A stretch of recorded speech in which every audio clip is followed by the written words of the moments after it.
Okay, so one topic which should be studied along with forex only is international financial management. Okay, मैं जब आपको IRP पढ़ा रही थी तब आपको अगर याद होगा थोड़ा भी तो आप याद करो, मैंने एप्लीकेशंस ऑफ IRP में बोला था कि 3 टॉपिक थे. ओके, एक था forward cover versus money market cover, एक था short term borrowing and investment IRP में, राइट, और एक थर्ड टॉपिक था, उसका नाम था इंटरनेशनल प्रोजेक्ट अप्रेजल. तो I would want to speak 1 minute about that topic. तो गाइज मैं ये बोलना चाह रही हूँ कि ये टॉपिक जो है ये ओल्ड करिकुलम में फॉरेक्स के अंदर ही हम पढ़ते थे, कोई अलग से हेडिंग वाइज अलग मतलब कोई चैप्टर बना के हम नहीं पढ़ते थे.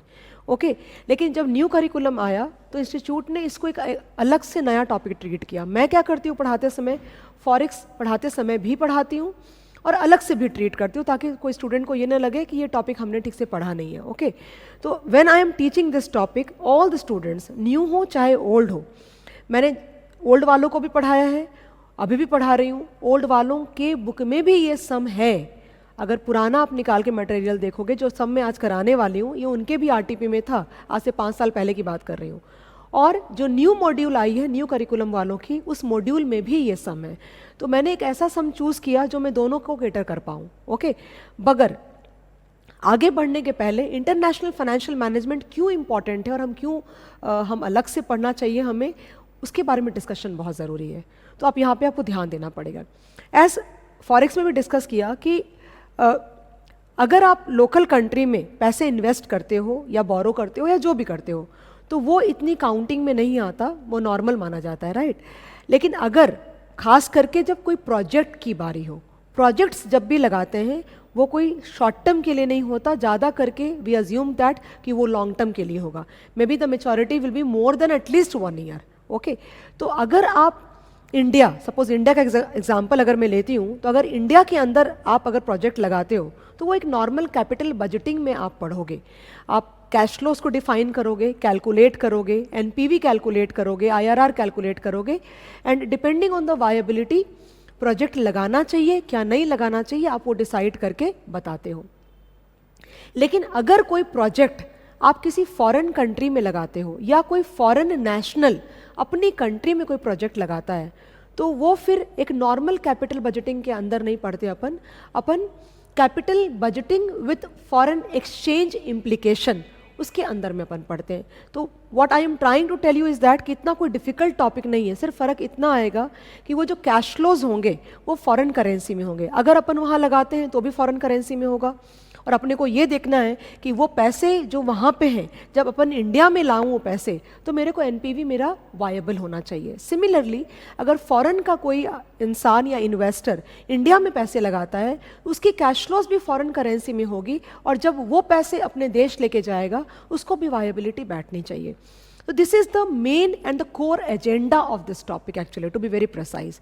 But ये टॉपिक करने के पहले आपको 2 या 3 चीज़ मैं आपको बोल के छोड़ती हूँ, आप उन चीज़ों का ध्यान देना, सम्स गलत नहीं जाएंगे. सबसे पहली चीज़, वो नोट्स से मैंने लिखा भी है और मैं आपको पढ़ के भी दिखाऊंगी, बट जब शुरू कर रही हूँ तो बात कर लेते हैं. सबसे पहली चीज़ कि जब भी आपका कोई international capital budgeting, international project appraisal, ये अलग अलग नाम है किसी टॉपिक के, या फिर इंटरनेशनल फाइनेंशियल मैनेजमेंट का जब भी कोई सम आपके सामने में आएगा तो आप ये चीज़ ध्यान रखना कि आपको जो रेट होगी, जो एक्सचेंज रेट होगी, आपको 1 से ज़्यादा लगेगी.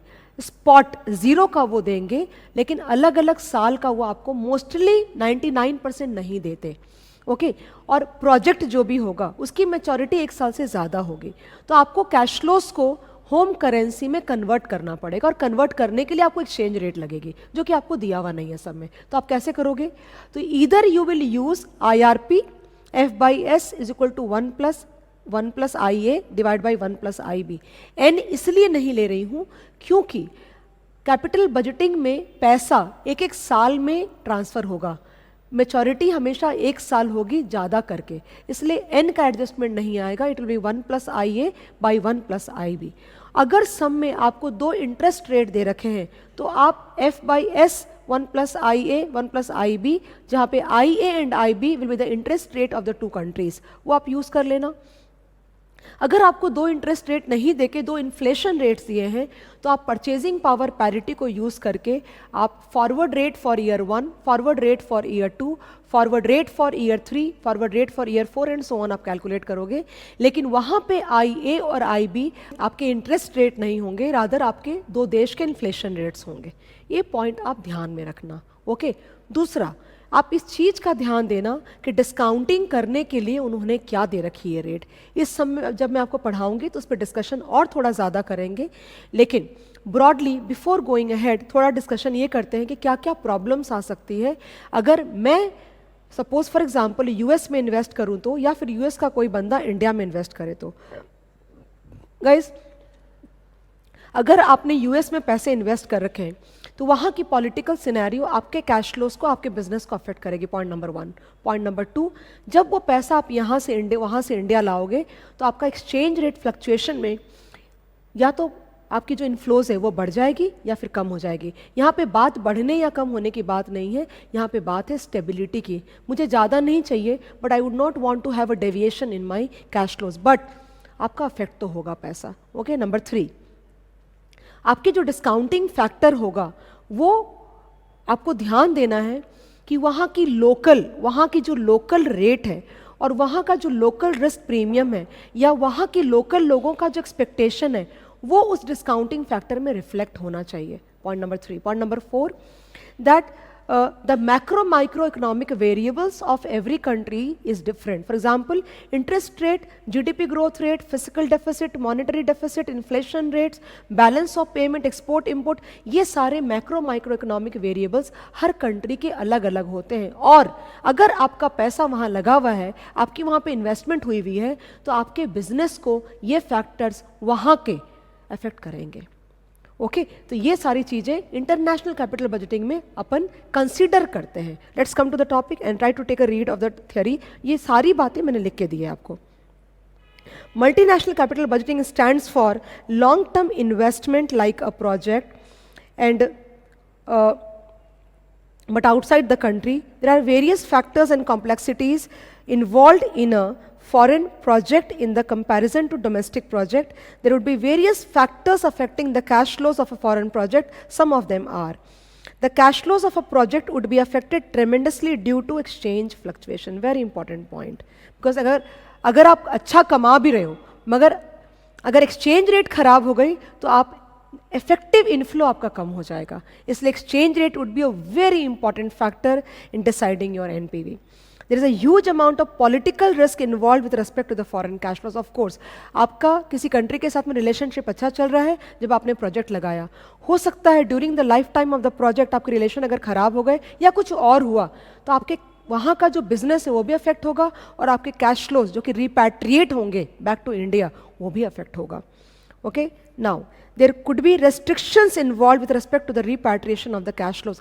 बहुत सारी कंट्रीज ऐसी हैं जो पैसों को तुरंत रिपैट्रिएट नहीं करने देते, बिकॉज उनको लगता है कि तुरंत रिपैट्रिएशन से उनकी इकोनॉमी का जो कैश फ्लो है वो इफेक्ट हो जाएगा। आप पैसा ले जा सकते हो बट आप तुरंत वन शॉट नहीं ले जा सकते, आप स्टैगर्ड फॉर्म में ले जाओगे। उस केस में आप प्रॉब्लम में आएंगे, क्योंकि अगर आपका 100 रुपया एक साल के बाद आना चाहिए था और अगर वो बोलते हैं नहीं 50% पैसा ही आप ले जा सकते हो, तो आप ईयर 1 में 50% लाओगे और बाकी 50% आपका डिले हो जाएगा। इससे दो चीज़ें आपको अफेक्ट करेगी। नंबर 1, सबसे पहली चीज़ अफेक्ट करेगी वो ये है दैट आपका अगर एक्सचेंज रेट फ्यूचर में ख़राब हुआ तो आपके कैश फ्लोज अफेक्ट हो जाएंगे। दूसरा, आपका टाइम वैल्यू ऑफ मनी भी अफेक्ट आएगा। जिस पैसे में 1 ईयर के डिस्काउंटिंग फैक्टर लगनी थी उसमें अब 2 साल के या 3 साल के या 4 साल की डिस्काउंटिंग फैक्टर लगेगी और उसकी प्रेजेंट वैल्यू कम हो जाएगी। Okay, then the macro and the microeconomic factors of the foreign environment is completely different in comparison to the domestic atmosphere. You already discussed अपन कर चुके। The discounting factor used to discount the cash flows of foreign project needs to be calibrated accordingly, reflecting the risk involved and expectation of both local and foreign investors. वो जो discount करोगे आप cash flows को, वो what is the discounting factor, guys? Do you know what is the discounting factor? Discounting factor is nothing but it is a rate, you know, which represents which represents the expectation of a share holder.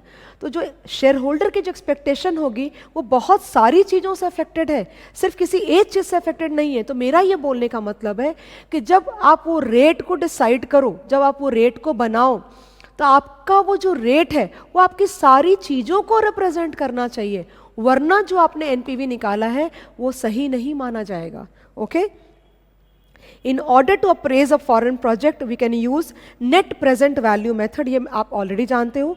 NPV is equal to present value of cash inflows minus present value of cash outflows. This a normal equation, everybody knows. यहाँ पे 2 point मैंने लिखा है, the discounting of cash flows would take place at an appropriate rate of return as required and provided in the question.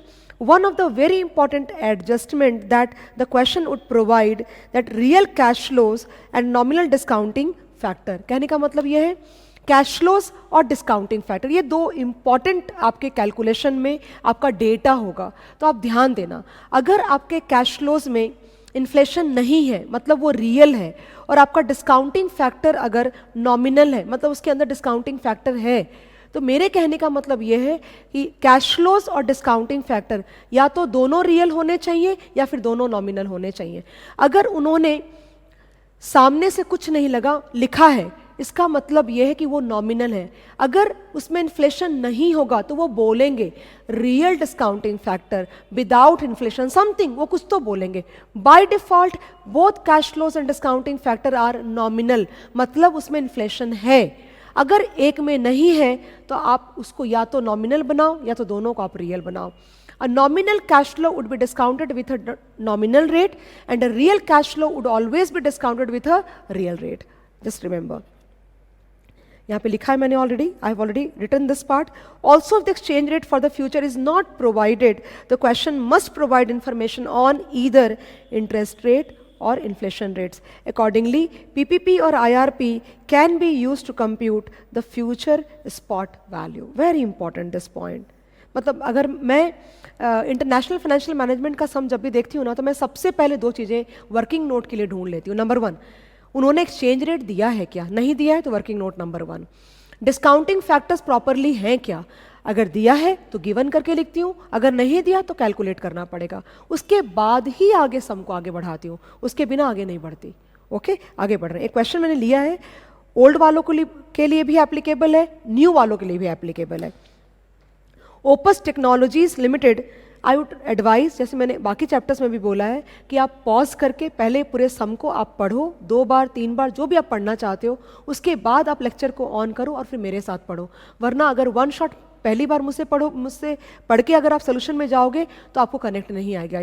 ये sum I am very very bullish because I find this sum is a perfect candidate for the examination paper. New curriculum में 2-3 सम और भी उन्होंने दे रखे हैं, but वो बहुत ज़्यादा लेंदी हैं एंड मुझे डाउट है कि उतने बड़े सम्स एग्जाम में उनको पूछेंगे, बिकॉज वो एक एक सम करने में कम से कम घंटा 1.5 घंटा जाता है। बट ये सम is a perfect candidate for the examination. 8 marks के लिए आराम से पूछेंगे और हम कर भी सकते हैं। Okay, Opus Technologies Limited, an Indian IT company, is planning to make an investment through a wholly owned subsidiary in a software project in China with a shelf life of 2 years. The inflation in China is estimated as 8%. ये inflation का data दिया हुआ है आपको। The operating cash flows are received at the year end for the project and initial investment of Chinese yuan. Okay, 30 lakhs will be in land, मतलब land में initial investment हो रही है 30 लाख युआन की। The land will be sold after the completion of the project at an estimated value of yuan 35 lakh. ध्यान दीजिएगा, land में depreciation नहीं होता। ओके, यानी कि 30 लाख की चीज़ की वैल्यू 35 लाख हो जाएगी, 5 lakhs आपका कैपिटल गेन हो गया। The project also requires an office complex at a cost of 15 lakhs payable at the beginning of the project. The complex will be depreciated on a straight line basis over 2 years to a 0 salvage value. Very important data. That means 15 lakh divided by 2 will give you 7,50,000 per annum. This complex is expected to fetch yuan 5 lakh at the end of the project. अब आप देखो, आपने 15 लाख पूरे के पूरे depreciate कर दिए और आप फिर भी 5 लाख सैलवेज उठा रहे हो, मतलब वो पूरा का पूरा 5 लाख आपका कैपिटल गेन होगा। The company is planning to raise the required funds through GDR issue in Mauritius. Each GDR will have 5 common equity shares of the company as the underlying security which are currently trading at 200। guys, ये पूरा का पूरा data आपको पता है discounting factor calculate करने के लिए दिया हुआ है। ओके, तो अपने इस डेटा से डिस्काउंटिंग फैक्टर कैलकुलेट करेंगे। So read the sum accordingly. The company is planning to raise the required funds through GDR issue in Mauritius. Each GDR will have 5 common equity shares of the company as underlying security which are currently trading at rupees 200 per share, face value 10 in the domestic market. The company has currently paid the dividend of 25%, ये face value पे apply होगा, which is expected to grow at the rate of 10%. This is GC. The total issue cost is estimated to be 1% of the issue size. Guys, this is flotation cost. ये flotation cost है. The annual sales is expected to be 10,000 units at the rate of yuan 500 per unit. Then the price of unit is expected is to rise at the rate of inflation. Inflation I think उन्होंने दिया है 8% का. Variable operating costs are 40% of the sales. Fixed operating cost will be yuan 22 lakhs per year and expected to rise at the rate of inflation. The tax rate applicable in China for income and capital gain is 25% and as per GOI policy, no further tax shall be payable in India. The current spot rate of yuan 1 is rupees 9.5. इसका मतलब ये हुआ that rupee 9.5 per yuan is the spot rate at t equal to 0. The nominal interest rate in India and China, देखो आप दो interest rate दे रखे हैं इन्होंने, look at that. इसका मतलब IRP से हम निकालेंगे forward rate for year 1 and forward rate for year 2. आपको स्पॉट का रेट ऑलरेडी दिया हुआ है.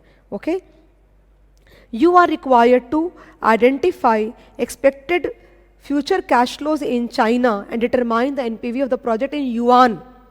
ओके, युआन में पहले निकालेंगे, फिर कन्वर्ट करके हम एनपीवी निकालेंगे इंडियन करेंसी में भी.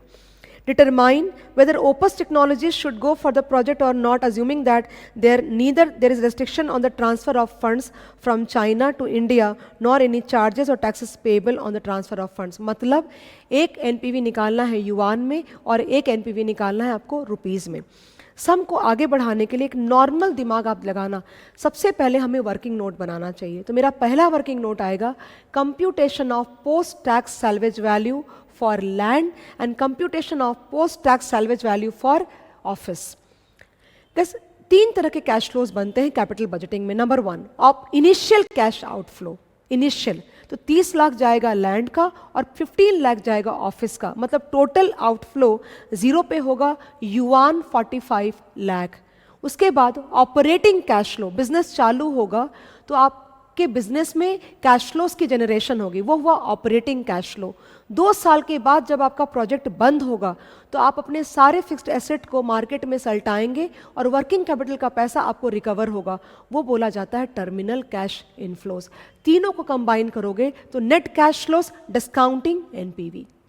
Okay, let's go head now. मैंने लिखा यहाँ पे लैंड कॉस्ट है 30 लैक्स. ओके, सैल्वेज 2 साल के बाद 35 लैक्स. Capital gain 5 lakh. ये कैपिटल गेन पे आपको 25% का टैक्स देना पड़ेगा. दैट मीन्स 1,25,000 आपके टैक्स में जाएगा.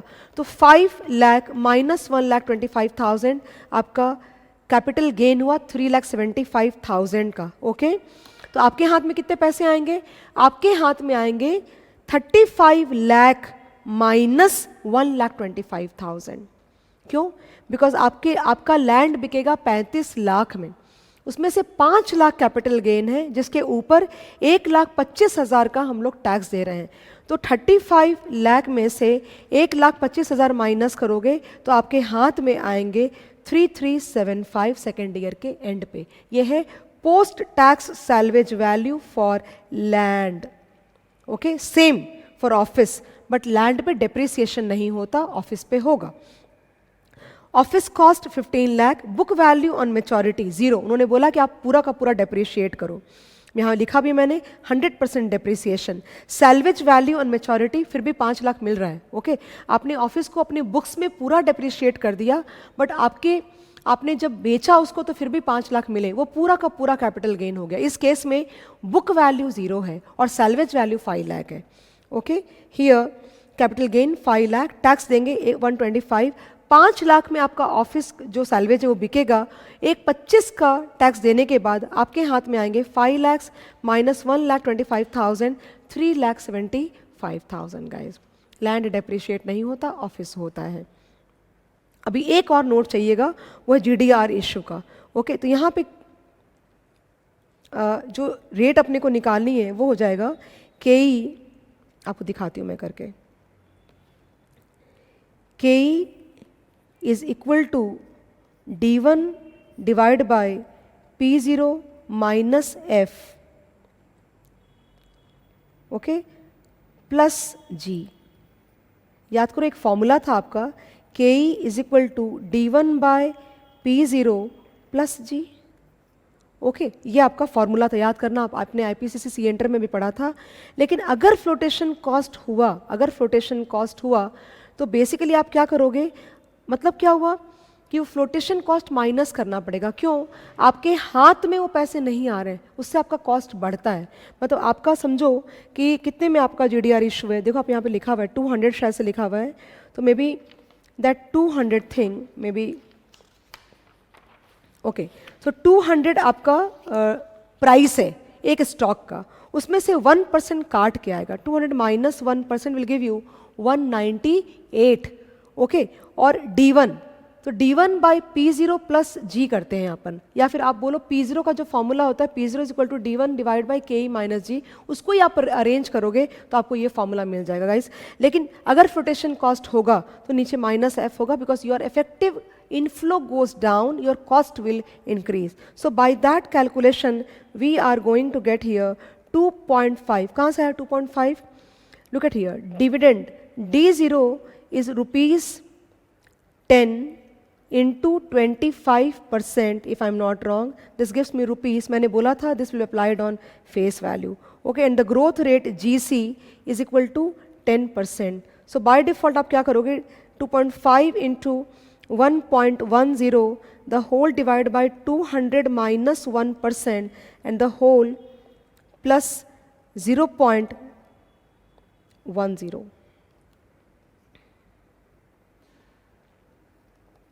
Okay, and KE will be equal to 11.39%. This is the discounting factor. Okay, so the DDR data will be used for calculating your G. उसके प्रिपरेशन ऑफ कैश फ्लोज पे आप आते हैं। Working note 3 थे, particulars मैंने लिया है, number of units दोनों साल कांस्टेंट है, प्राइस पर यूनिट गाइस 500 रुपये पर यूनिट था, दिया हुआ है सब में, आप जाके चेक करो। 500 पर यूनिट पे आप बेचोगे, but 500 is the price at 0, आप उसमें 8% की इन्फ्लेशन लगाओगे, 500 प्लस 8% you will get 540. Look at here, and 540 plus 8% will give you 583.2. अगर आप यूनिट से मल्टीप्लाई करोगे 540 into 10,000 will give you 54 lakh, and 583.2 से आप मल्टीप्लाई करोगे तो आपको मिलेगा 5832,000. 40% का वेरिएबल कॉस्ट है, ये आप माइनस करो इसमें से। फिक्स्ड कॉस्ट में भी इन्फ्लेशन लगाना है, बिकॉज उन्होंने बोला इन्फ्लेशन लगाने के लिए, तो 22 लाख्स का इन्फ्लेशन का रेट 0 में है, अगर उसमें आप 8% ऐड करोगे तो ये आएगा, और plus 22 plus 8% is 2376,000, and plus 8% will give you 2566,080. Please operate your calci, it's important. EBDIT 864,000, 933,120. Depreciation land पे आएगा नहीं, ऑफिस पे आएगा। 15 लाख की ऑफिस थी, divide by 2, 7,50,000 each for 2 years. Look at here, ये भी आपने हटाया तो आपको मिला EBIT, आप टैक्स हटाओगे तो आपको मिलेगा EBIT 1 माइनस T, उसमें आप डेप्रिसिएशन को ऐड बैक करोगे because it is a non cash charge, you will gate operating cash flow. ध्यान दीजिएगा, operating cash flow, 3 cash flow, initial, operating and terminal. ये आ गया आपका operating cash flow. Now initial होगा 45 लाख, 35 लाख लैंड का और 10 लाख ऑफिस का. उसके बाद ये जो आपने कैलकुलेट किया था 1 और 2 में, यहाँ पे बेसिकली दिस वन ना, this one, this you calculated here is taken here also. Land का जो अपन वर्किंग नोट में लिए थे सेकेंड ईयर में ये लिया, ऑफिस का ये लिया. टेक अ टोटल कुछ भी नहीं है सम के अंदर, it's a very very normal manageable sum. तो यहाँ पे 45 lakhs आपका आ गया आउटफ्लो, उसके बाद ये आपका आ गया इनफ्लो, और टर्मिनल के साथ आ रहा है ये वाला, डिस्काउंटिंग करेंगे अपन and we get NPV which is negative. That means in terms of yuan the NPV is not viable at all, but इसी कैश फ्लो को सेम कन्वर्ट करके इंडियन रुपीस में भी एनपीवी निकालना है हमें। Look at here, so 45 lakh yuan, ये जो लिया था ना नीचे यहाँ पे, ये तीनों जो लिए थे ना ये वाले, ये और ये आपको मैं अलग कलर से भी करके दिखाती हूँ अगर कन्फ्यूजन हो रही है तो, ये वाला और ये वाला, ये तीनों को मैंने यहाँ पे लिया, ये रहा ये और ये, और तीनों को मैंने कन्वर्ट किया। वहाँ पे स्पॉट की रेट दे रखी है ₹9.5 एट t=0। अब उसके बाद मैं करके दिखाती हूँ आपको।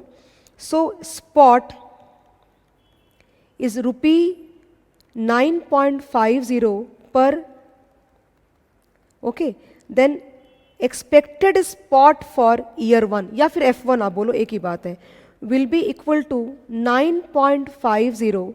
Let us see what is the rate actually. तो यहाँ पे रुपी आपका A है और युआन आपका B है, into 1.12 divide by 1.1, normal IRP formula है 9.5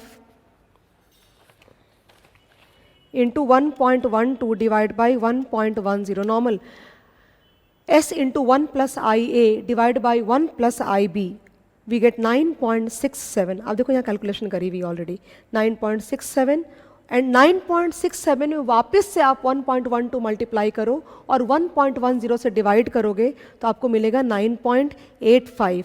जो वैल्यूज़ थे उसको रेस्पेक्टिव रेट से आप मल्टीप्लाई करोगे तो आपको रुपी में, ये सारे पैसे रुपीज़ में हैं, ओके, और प्रेजेंट वैल्यू निकालोगे और एनपीवी निकालोगे तो वो पॉजिटिव आता है। तो अपने क्या लिखेंगे, 10 we can see that project is not viable from Chinese share holders point of view but it is viable in the Indian rupees. इसके आगे हम कुछ नहीं बोल सकते, because in order to be project to be viable, वहाँ के लोग पैसे नहीं लगाएंगे ना फिर उसमें, and why would they put their money if their NPV is negative, okay. So in order to project to run rather start, it should be viable from both perspectives. आप किसी एक के पर्सपेक्टिव से नहीं कर सकते, बिकॉज फिर आपको चाइनीज़ वाले इसमें इन्वेस्टर्स पैसे नहीं लगाएंगे। That's what my calculation says. एक चीज़ जो मैं इसमें बोलना चाह रही थी कि जो मैंने डिस्काउंटिंग का फैक्टर लिया है, मैंने वो फैक्टर्स लिए जो इंस्टीट्यूट ने लिया है, ओके। तो इसमें 3 फैक्टर आए, एक आया 11.39 जो आपने कैलकुलेट किया, एक है 12% इंडियन रुपीज़ का और एक है 10% युआन का, okay.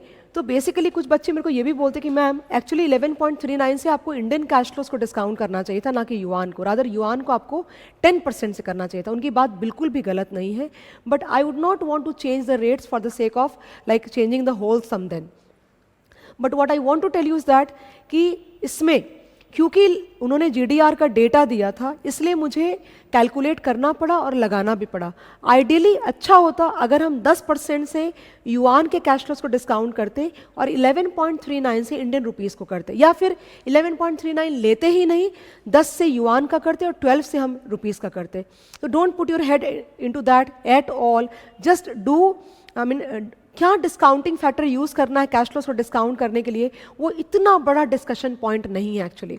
So let's stick to the solution provided by the ICI and let's not put too much of complication unnecessary. बट आपको समझाने के लिए बोल दूं, discounting factor is completely subjective. आपको जो लेना है आप ले सकते हो, यस आप जो भी रेट ले रहे हो उसके पीछे आपके साथ में एक लॉजिक होना चाहिए। Without logic no application, no calculation is like justified actually. I hope you understood. There are 2 more sums for the new curriculum people in the module. वो बहुत बड़े बड़े sums हैं. I really doubt वो exam में पूछेंगे, but फिर भी मैं आपको ये बोलूँगी कि आप प्लीज़ एक रीड करके तो जाना, आप बिल्कुल छोड़ के जाने वाली बात अच्छी नहीं होगी। As far as old people are concern, practice manual में 1-2 सम और भी हैं, खास करके एक सम और है अफ्रीकन रैंड करके, okay. That some is like that has been asked quite frequently in exam till now, 1 से 2-3 बार पूछ चुके हैं ऑलरेडी, तो वापस भी आने का चांसेस, उसमें कोई भी प्रॉब्लम नहीं है।